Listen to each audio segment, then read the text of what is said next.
Good morning, you guys. So I'm in Zanzibar this morning. I came here again for I wouldn't say like business stuff. It really wasn't business. I just had to get some things like settled. Um, but I want to tell you guys like my 3 month update. 3 months living in Tanzania, Dar es Salaam. Um, I came here on April 7th, 2020. No, I'm sorry. 2021, I came here. That would be a long time if I've been here since 2020, but I've been here since April 7th, 2020, no, 2021. I just woke up too. I haven't ate or anything, but yeah, so, um, I just want to start off by saying, like, you can't romanticize a place. You can't romanticize a place. You can't go somewhere thinking that it's gonna be exactly how you want it to be, or everything is just perfect, or there aren't gonna be any struggles, because there are struggles. Definitely, whenever you move anywhere, whenever you relocate anywhere, whether it's for another country, another state, there's gonna be struggles everywhere, another continent. So yeah, don't romanticize any place, because you're going to get your heart broken, and your hopes are going to be like way too high. So just know that where I'm coming from is coming from a place of what I've actually experienced. So I want to start with the positives of living in Tanzania. I'm in Zanzibar right now, as I said in the beginning. So I'm in a whole nother environment right now, and I really love Zanzibar. I could have made this video in Dar, but today is actually my 3 month being in Tanzania, and I am in Dar es Salaam. I am in Zanzibar, so that's how I'm spending my 3 months. I don't know how it happened that way, but it did. So, but I do live in Dar. So, few things I really love about Dar es Salaam. I love the fresh organic fruit and vegetables that are available to you everywhere you go. Everywhere you go, there's fresh fruit, fresh vegetables. I mean, so many that you can choose from. And they range from mangoes, avocados, pineapples, oranges, papaya, what's another one? Watermelon. They have a lot of watermelon here. Okay, guys, so my phone ran out of storage, but I'm back. Had to do some things in Google Photos to get some room. That's another reason why I don't post as much as I want to, because I never have storage. I always get this popping up, this just iPhone is out of storage notification. But yeah, like I was saying, the positives, and I also ate while my phone was fixing itself, so trying to regain my thoughts here. But yeah, so positives about living here. The fruit is fresh, and they're really cheap too. You can get a lot of stuff for very little money. I think a mango here costs 40 cents, avocado 40 cents, bananas, everything is just really cheap. If you guys want to see a market video of me going through the markets, buying stuff, let me know, and let me know soon, because I'm leaving Dar es Salaam. I'm going back to America, see my family for a little while, and then I'm coming back. So let me know soon, so you guys can get that right away. So another thing that's really good about here is the transportation is really cheap. You can take Ubers, the app on your phone. Yes, they have that here in Tanzania. Well, I don't think they have it in Zanzibar, because I couldn't use it in Zanzibar, but they do have it in Dar es Salaam. I don't know about Arusha. I'm just speaking for where I live. So they do have Ubers you can take. They're really cheap. Like I'm talking like only 3,000 shillings just to get like only 3,000 shillings for like what, like a 5 minute couple minute drive, and that's like really cheap. That's like $1, dollar or two, maybe $1.50 or something like that. Like, it's not so restricted as America is. Like I feel like, not I feel like, but I know for sure like you have more freedom out here. If freedom is something that you crave or that you seek, you know, like on your journey, on your mission here on earth, then Tanzania is pretty good for that. Like you have a lot of freedom here. Like there's not police pulling you over. There's not a bunch of traffic laws. Like the traffic is very like okay. One thing I noticed when I first moved here was that the traffic is very like loose. Like they're not very like strict on the traffic. Like, oh my gosh, you ran the red light, you know, you're going to jail, or you're, you know, going a little too fast or a little too slow, or you cut in front of someone, or you know, made a turn in the middle of the road. Like it's not so like government, you know. It's just like you just kind of do your own thing. And I haven't seen any accidents since I've been here. And I get on the road, me and Joy, we're always leaving the house at least like once a day, a couple times a day really. Where I was from New Orleans. I'm actually from Alabama, and then I moved to New Orleans. I'm kind of from both areas, but I was raised in Alabama, like from like childhood until like 10, you know. There's like, you know, they have a lot of trees here. Like, there's like a lot of nature. There's not a lot of nature. There's not a lot, not as much as Arusha or like any other like place. There's like a lot of trees and stuff like that. There's not a lot, but there's more compared to what I was used to. Excuse me. What I was used to, or what I had. If you guys are from Africa watching my video, I am from Louisiana, which is like a state in North America. So yeah, there's more nature, so that's good. It's always really sunny. It hasn't really rained here too many times. Like since I've been here, it's probably only rained about like, I mean, okay, the first week I was here, it was the rainy season, and it rained like every day for like a week, and that was in April. Now I've been here for like 3 months, and it only rained a lot during that period, the rainy season. And then now that I've been here for a couple months, it hasn't really rained that much, probably about like 2 or 3 times since then, maybe more from what I remember, but it's rained here like a couple times. So it's always really sunny, good weather. It's like the weather, it's not like, it's, a lot of people say it's really hot, but to me it's not really hot. Like it's not really hot. Sometimes I'm like, okay, it's hot, like I want to go inside and get some AC or something, like be somewhere cool, but it's not hot, you know what I mean? And I don't know if it's because like I lived in Louisiana for a while, so I was around heat, because you know it's just hot in that state overall. But I don't know. It just don't really bother me. Like some people say it bothers them, which is like, okay, like we're all different. We all live in different climates. But to me, it's just really not that hot. It's warm. You might be sweaty a little bit, but I'm not like, I don't really sweat when I go outside. And it also might be my diet too, because you know, when you eat like a lot of meat, I'm not judging anyone, but when you eat meat and dairy, like you're gonna be more hotter when you're out in the sun. You're just gonna be more hotter. You're gonna sweat more. You're gonna be out of breath. You're gonna be like, this is just burning me. Like you're gonna feel like you're burning. But I eat a lot of fruit, drink a lot of water, so it's easy for me out here. Everybody here is melanated. I don't really see too many like Caucasians or Asians, Hispanics, or you do see Indians sometimes, like Indian people. They do have like Indian restaurants, like, because in America, right, we have like Mexican restaurants. That was like the norm. More of an Indian population here, compared to like in America, it was like a Mexican population or Hispanic population.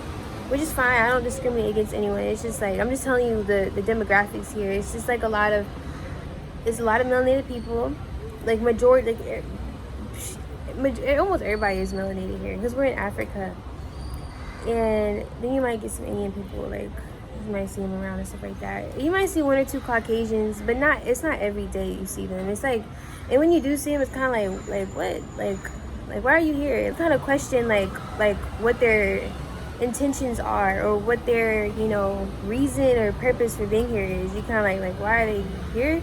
You don't bash them, like you're not being rude or anything, but you're just like, why, like, you know, like you just question like how come they're here, because you don't see them like at all, really. At least where I stay, I stay in Kigamboni. It's kind of like a village. The language will get you really far if you do know it. So if you come here, learn the language, and I mean you'll feel pretty good. You'll feel pretty good because people will help you. Like they'll know how to talk to you. When you don't know the language, it's kind of hard for people to like. It's hard for people to connect with you, and that's me starting to get into like the not so good parts of Tanzania, and it's not their fault that they don't know English. It's not their fault at all, because I mean we came to their land or their country, so it's only right for us to learn how to speak their language first before they have to speak English, you know. So that's one of the like flaws, I guess. It's just how it was, because I mean I was raised in America. I had parents who were born in America, you know, so I that's just the language I speak.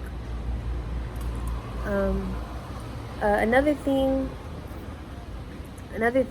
that another thing that is, so yeah, the language is like the first thing that is like, you know, is kind of like a con when coming here, is that like you really need to know how to speak Swahili. And I don't say that lightly either. I really mean that, like seriously, or it's going to be hard for you, because people are going to view you as however you say. I know y'all know what I'm talking about. Mzungu or something like that. Means of white people, and I actually was called that one time by someone. It actually happened like a week ago. I was at like this restaurant, and I was getting my typical meal. Like I always come to this restaurant. Well, I don't eat this food anymore. I don't eat the food anymore because I got really sick. Not from the restaurant, but from the food in general. Like I ate that type of food and I got really sick, so I'm just not gonna eat that kind of food anymore. But I had ordered like some beans, rice, rice, and some Chinese, which is like a type of vegetable that they make. I think it's pumpkin leaves or something. And I had ate it from the neighbors. Like they had cooked it for me the other day, like 2 days ago, and I got really, really, really sick. Like I was throwing up for 2 days straight, didn't leave the house.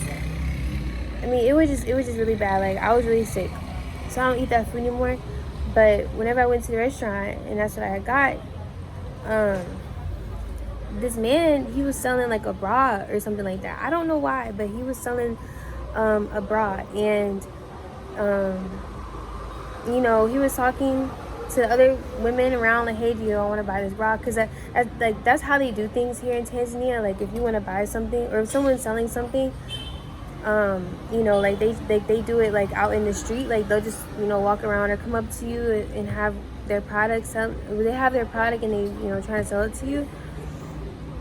And I didn't know what he said. I kind of ignored him because I didn't want to buy the bra, so I wasn't gonna try and, hey, I don't want this, because he's not gonna know what I'm trying to say. So I just didn't really say anything to him. I let him show everybody else the item, and the lady, she told him, the lady that was making my food, she told him like, hey, like she doesn't know Swahili, so, you know, you can't come up to her and try and sell her anything. And then he called me Mzungu or something like that, which means of white people.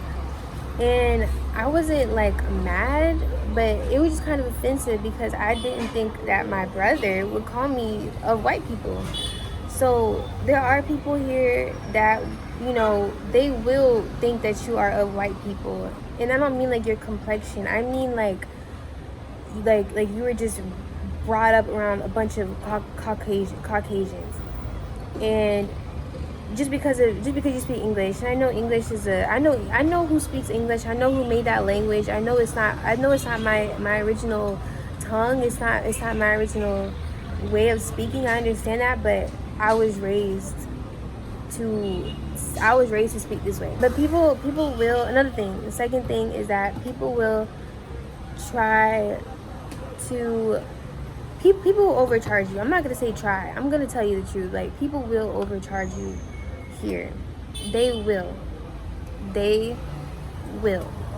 If you are from America, if you are from any other country where the money is good, the currency is higher, you know, you make more in a day than they might make in a whole week or two, you know, like maybe even an hour. You may make more in an hour than they might make in a whole week or two.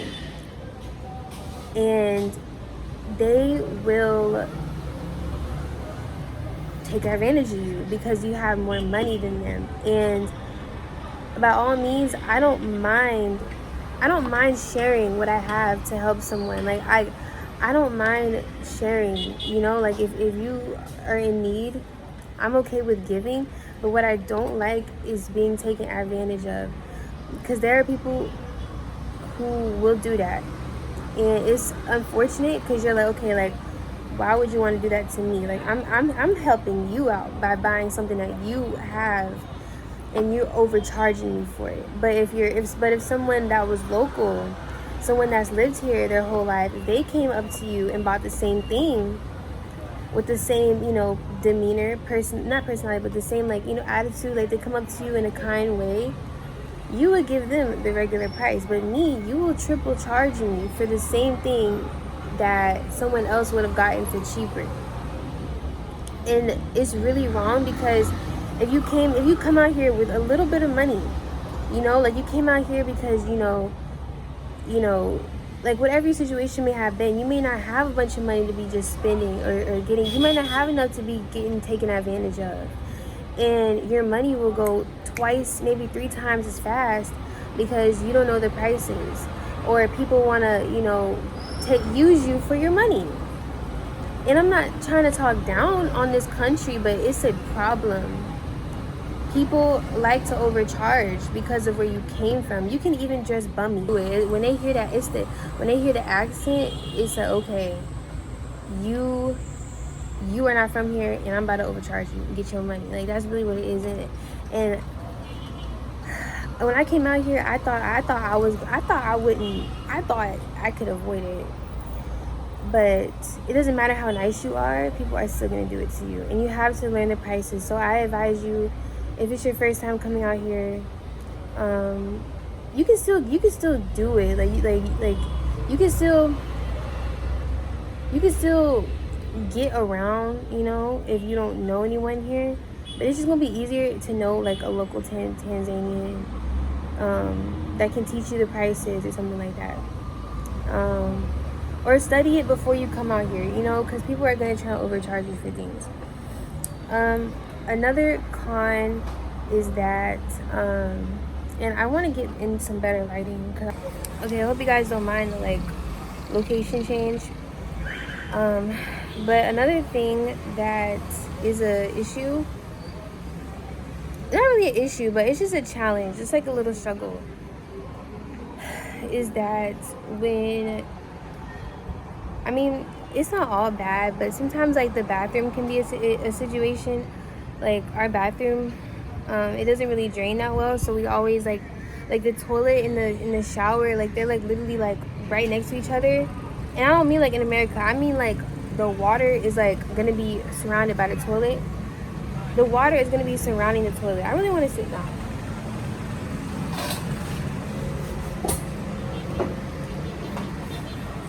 What I mean is like, so the water will like surround the toilet and make it like really just kind of gross in the bathroom or whatever. Because there have been days where I've gone like, and I'm not making this up, y'all. I've gone like 3 days without taking a shower in Tanzania because like the freaking water, the plumbing was just so bad. Like I couldn't even like take a shower all the way. like, because the water just would not, like, drain. Like, it would just be like a pool. Like, the bathroom would be a whole entire pool, and I would have to go outside to use the bathroom. I'm not making this up. Obviously, like, I wouldn't do it out in public around anyone, but, like, we have a gate around our house, so yeah. And I don't know, like, that's just where I stay. I know in other parts it's more like, but where I stay, I'm just telling the truth. Like,